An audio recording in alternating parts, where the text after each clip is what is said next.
안녕하세요. 주석 S입니다. 오늘부터 제가 주목해 볼 만한 관심 종목에 대해서 이렇게 말씀드리고자 녹화를 시작하게 됐고요. 본론부터 말씀드리겠습니다. 주요 일정 이벤트 중에 오늘 유럽에서 영국 아스트라제네카 접종 시작이 됩니다. 영국에서. 그래서 미국에서 모더나 화이자 백신 2020년 연말까지 2천만 병분을 접종을 완료하겠다는 말이 있었었죠. 근데 현재 1월 현재 맞은 사람은 423만 병에 불과합니다. 관련 기사를 보게 되면 미국에서 지난해 12월 말까지 2천만 명의 접종을 완료하겠다는 목표를 세웠는데 아까 말씀드린 대로 1월 지금 상태에서는 백신이 맞은 사람은 실질적으로 423만 병밖에 안 돼요.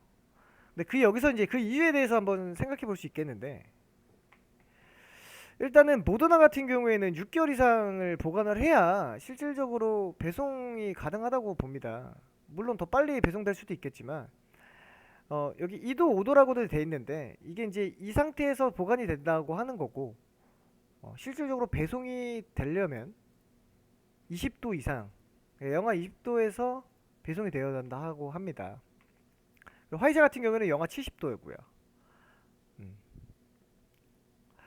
그리고 더군다나 모더나 같은 경우에는 화이자 같은 큰 회사가 아니기 때문에 생산 능력에 제한이 있었고 그리고 화이자 같은 경우에는 영하 70도죠.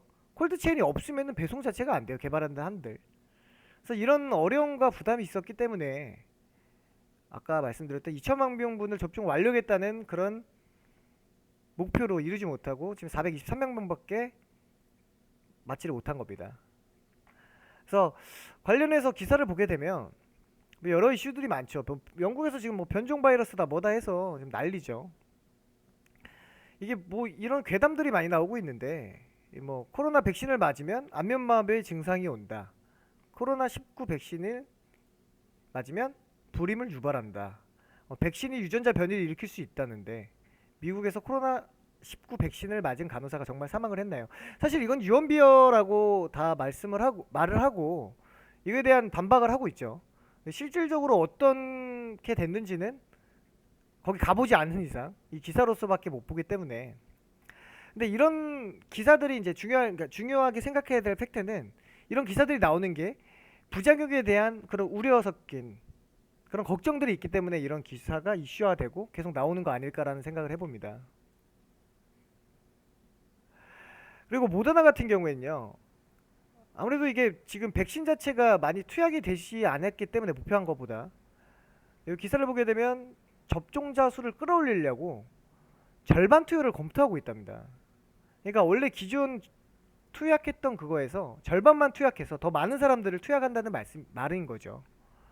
근데 또 다른 여기를 보시게 되면 이 시행 여부는 FDA 미국 식품의약국이죠.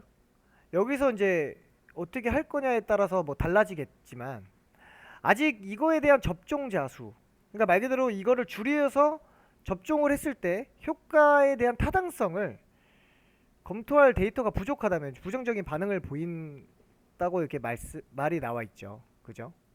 그러니까 말 그대로 진짜 아직 데이터가 부족하기 때문에 어떤 부작용이 있을 수도 있고 효과가 발휘가 안 될 수 있다고 한다고 생각을 합니다. 물론 효과가 있었기 때문에 이런 얘기도 나왔다고 생각하는데 아직은 그에 대한 확실한 효과가 있었다라고 하기에는 조금 부족하지 않나 생각을 하고요. 또 화이자 백신 같은 경우에는 또 이탈리아 의사가 실제 1차 접종을 받고 6일 뒤에 다시 코로나 확진이 되는 이런 불상사가 있었죠. 계속해서 화이자와 모더나에 대한 뭐 이슈들이 계속 나오고 있고요. 그래서 중앙방역대책본부에서 정은경 님이 아직 뭐 화이자 조기 도입도 확정 안 된다고 밝혔고요. 2월 말부터 백신을 접종하겠다. 이렇게 또 말하기도 했는데 그러니까 뭐 여러 이유가 있겠지만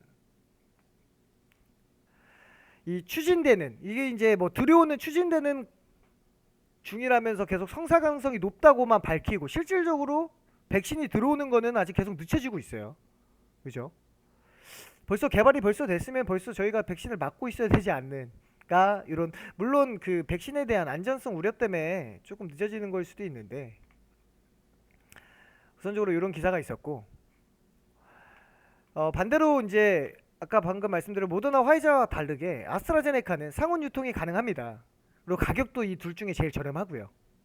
뭐 투약 횟수 자체는 뭐 2회, 3회 뭐 거의 비슷하다고 볼 수 있는데 이 상온 유통과 가격도 제일 저렴하다는 점에서 이 글로벌 시장에서 줄 수 있는 그 시그널 자체는 엄청나다고 생각을 합니다. 만약에 이제 이 아스트라제네카 백신 접종이 시작되고 나서 실질적으로 백신에 대한 뭐 효과가 검증이 되고 아무런 이상이 없다 하면 그 관련주들은 파급력이랑 주가 상승은 당연한 불보듯 뻔한 거기 때문에 엄청나게 상승을 기대할 수 있기 때문에 이 두 가지 이유로도 충분히 메리트가 있다고 생각을 합니다. 그래서 관련 주로는 일단 먼저 기사를 볼게요. 아스트라제네카 오늘부터 접종 시작이죠. 첫 주자는 82세 투석 환자였다고 합니다. 그리고 4일부터 영국에서 첫 접종이 시작되고요. 우리나라에서도 아스트라제네카 이 백신에 대해서 식약처에서 우리나라 들어올 수 있을 건지 그 품목 허가에 대한 신청이 접수됐고 심사 과정을 지금 진행 중에 있어요. 그러고 나서 아무래도 지금 뭐 변종 바이러스다 백신에 대한 그거에 대한 거를 계속 갈구하고 있으니까 빠르게 하기 위해서 식약처는 최대 60일 이내 허가 심사와 국가 출하 승인을 마무리할 계획이라고 합니다. 그래서 백신은 늦어도 2월 말 늦어도 3월 초에는 접종이 시작될 것으로 예상이 되는데 여기서 아까 말씀드린 대로 아무런 지금 앞서 뭐 영국에서 지금 백신이 접종이 오늘부터 시작되지만 효과가 검증되면 우리나라엔 당연히 들어올 거고 그에 대한 주가 상승은 당연한 거겠죠.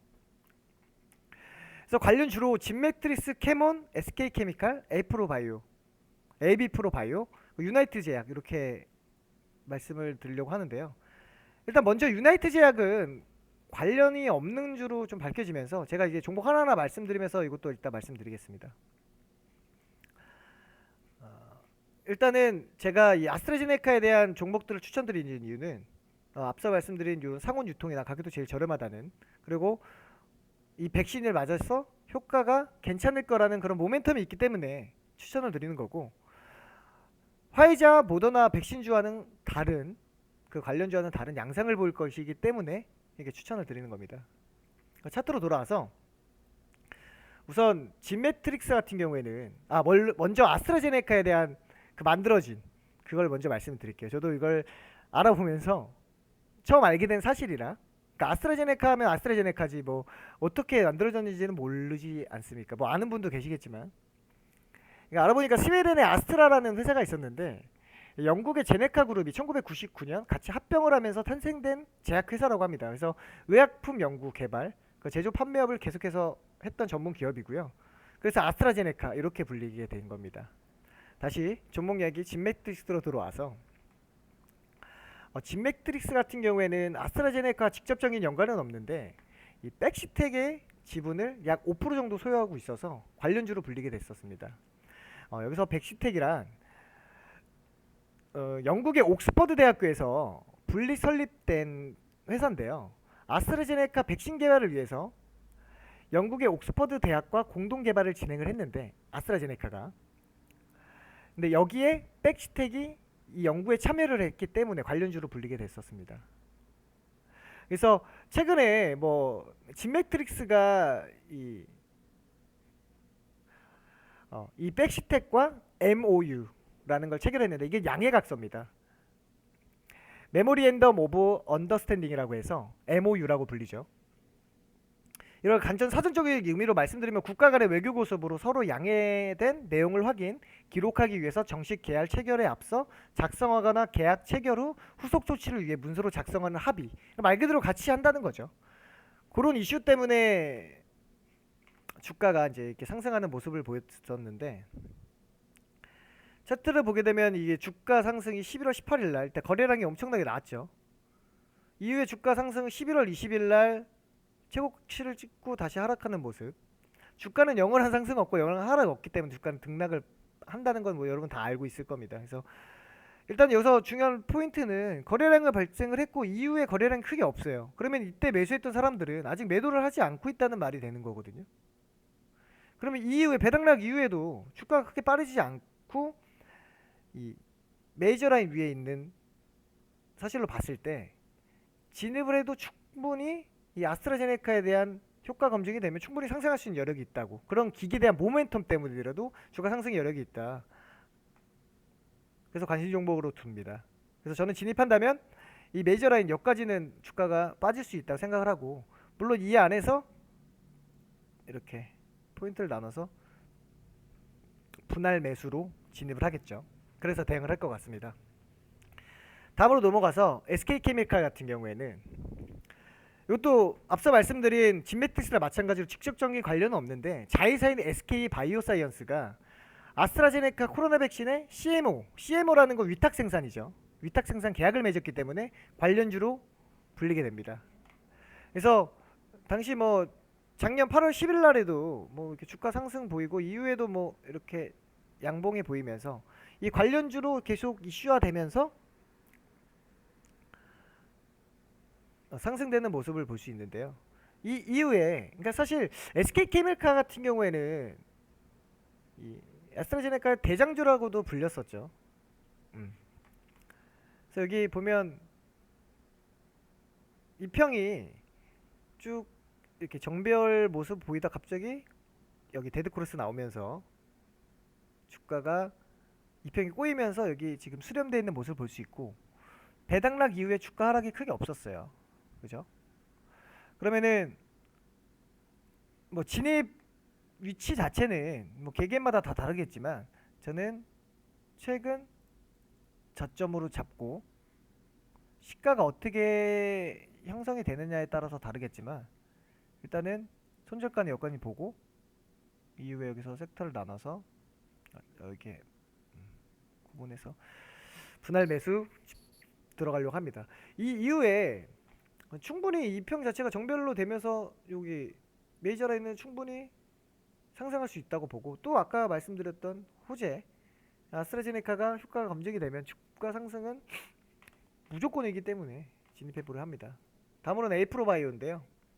AB프로바이오입니다. AB프로바이오.